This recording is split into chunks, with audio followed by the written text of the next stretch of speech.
Hello everyone, आज हम लोग प्रीवियस ईयर के कुछ क्वेश्चंस करेंगे किसके आईआईटी जेईई और नीट के, जो किस पे बेस्ड हैं, मोलारिटी पर और मोलालिटी पर। अगर मैं बात करती हूँ फर्स्ट क्वेश्चन की, तो फर्स्ट क्वेश्चन क्या कह रहा है? अ बॉटल ऑफ H2SO4 सोल्यूशन जिसकी डेंसिटी दे रखी है 1.787 ग्राम पर ml, और ये जो सोल्यूशन है ना H2SO4 सोल्यूशन, ये कितना है? ये है 86% बाय मास, और आपसे कह रहा है, पूछ रहा है कि मोलैरिटी क्या होगी, मतलब आपसे कैपिटल एम के बारे में पूछा जा रहा है। क्वेश्चन में ऑलरेडी हमारे पास एक बॉटल है, ठीक है, और इसमें क्या है? इसमें H2SO4 एक्वस सोल्यूशन है, और क्या गिवन है? ये सोल्यूशन 86% बाय मास। तो ये चीज़ मैं ऑलरेडी कंसंट्रेशन पार्ट 1 में पढ़ा चुकी हूँ। 86% बाय मास का क्या मतलब होता है? Weight by weight. तो इसका मतलब हो जाएगा 86 ग्राम H2SO4 is present in 100 gram solution. Clear है? मोलैरिटी की अगर मैं बात करती हूँ तो मोलैरिटी का फॉर्मूला क्या होता है? Number of moles upon volume of solution in litre. तो number of moles of solute, तो यहाँ पे जो H2SO4 है हमारा, वो सॉल्यूट है, और उसका मास कितना गिवन है? 86 ग्राम। अगर मैं H2SO4 का मॉलिक्यूलर मास कैलकुलेट करूँ तो मॉलिक्यूलर मास ऑफ H2SO4, तो ये कितना हो जाएगा? हाइड्रोजन का एटॉमिक मास होता है 1, लेकिन दो एटम है तो 2, और सल्फर का होता है 32, ऑक्सीजन का होता है 16, लेकिन ऑक्सीजन के एटम कितने हैं? 4। तो ये कितना हो जाएगा? 98। क्लियर है? तो यहाँ से जो number of moles of H2SO4 कितना आ जाएगा? गिवन मास है 86 और मॉलिक्यूलर मास कितना आ रहा है? 98 upon volume of solution in litre. हमें वॉल्यूम चाहिए, और यहाँ पे क्या गिवन है? Mass of solution. लेकिन क्वेश्चन में एक और चीज़ गिवन है, दैट इज डेंसिटी। तो डेंसिटी का फॉर्मूला क्या होता है? Density is equal to mass upon volume. तो डेंसिटी दे रखी है 1.787, मास ऑफ सोल्यूशन कितना है? 100, और हमें यहाँ से क्या निकालना है? वॉल्यूम। तो वॉल्यूम कितना आ जाएगा? 100 अपॉन 1.787।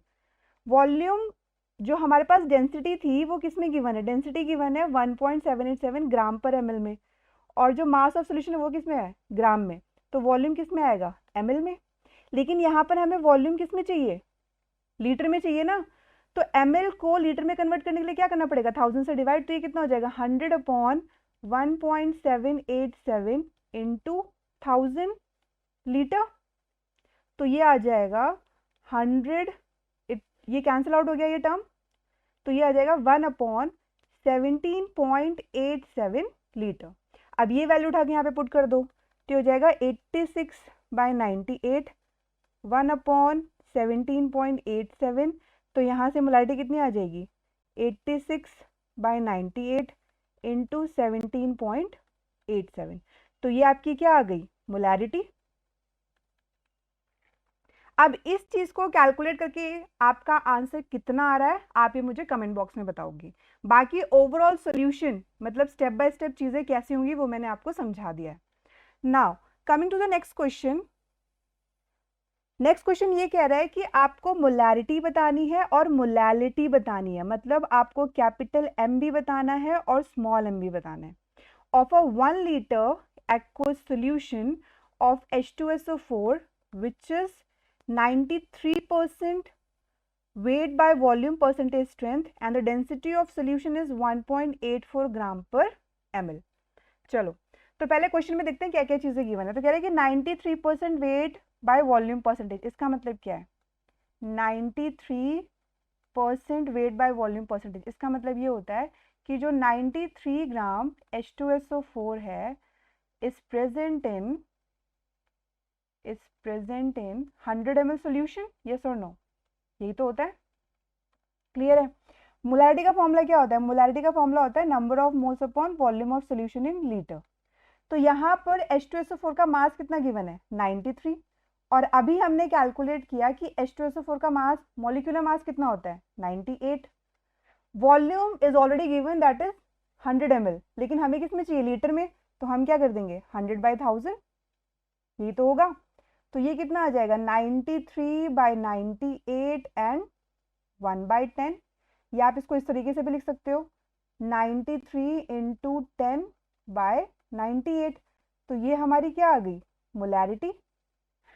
तो कैपिटल एम तो हमें पता चल गया, लेकिन अगर मैं बात करती हूँ स्मॉल एम की, तो मोलैलिटी का फॉर्मूला क्या होता है? मोलैलिटी का फॉर्मूला होता है number of moles of solute upon mass of solvent. किसका? सॉल्वेंट का मास, लेकिन किसमें? केजी में। अब हमें क्वेश्चन में सॉल्यूशन का वॉल्यूम गिवन है, लेकिन डेंसिटी भी तो गिवन है, तो डेंसिटी का फॉर्मूला क्या होता है? मास अपॉन वॉल्यूम। डेंसिटी कितनी दे रखी है? 1.84। मास हमें निकालना है, वॉल्यूम कितना दे रखा है? 100। तो यहाँ से जो मास ऑफ सॉल्यूशन आएगा वो कितना आ जाएगा?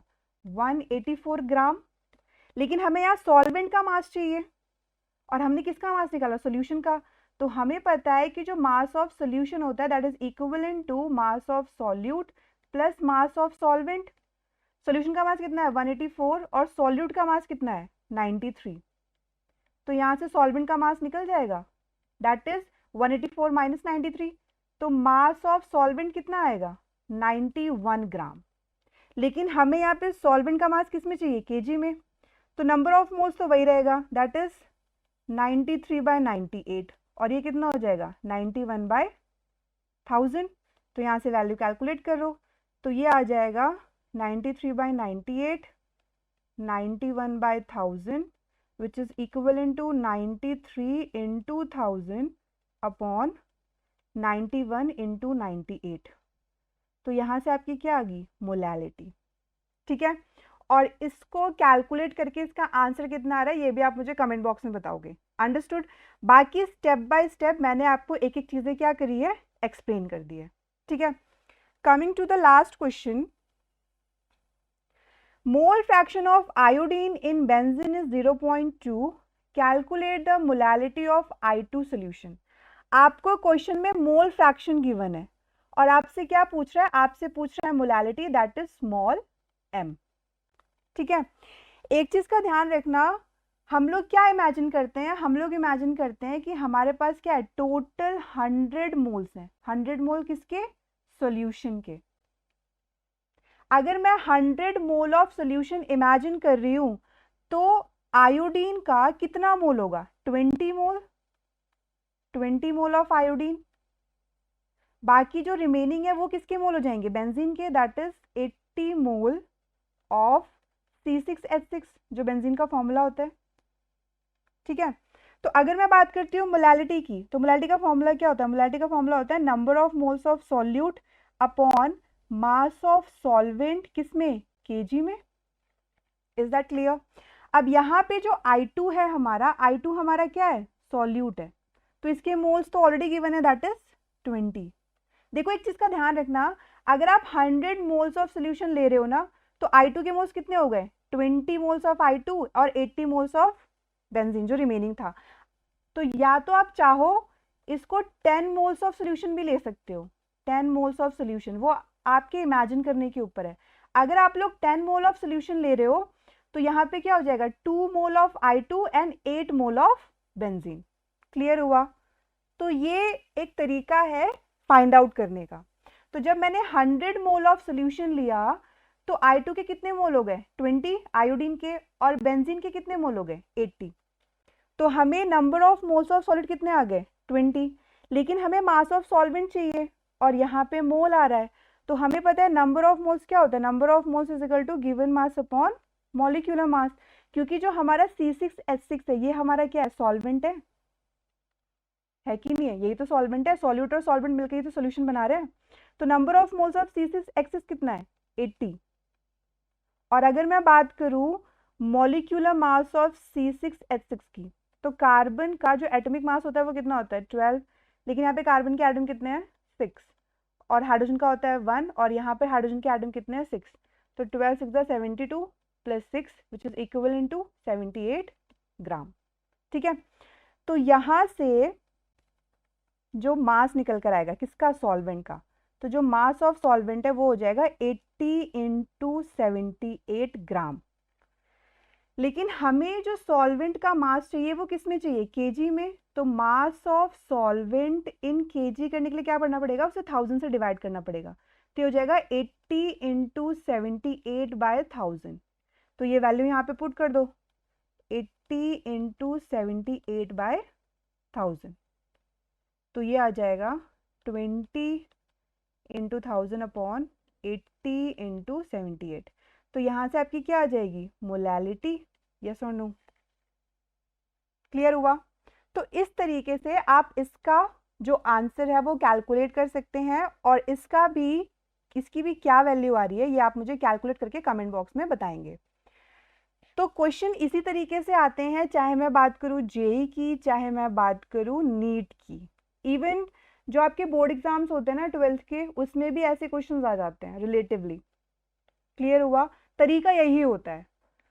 तो ये कुछ क्वेश्चन है प्रीवियस ईयर के, अगर आपको इन क्वेश्चन से रिलेटेड कोई प्रॉब्लम है तो आप कमेंट कर सकते हैं। Till then keep smiling, keep shining and good bye.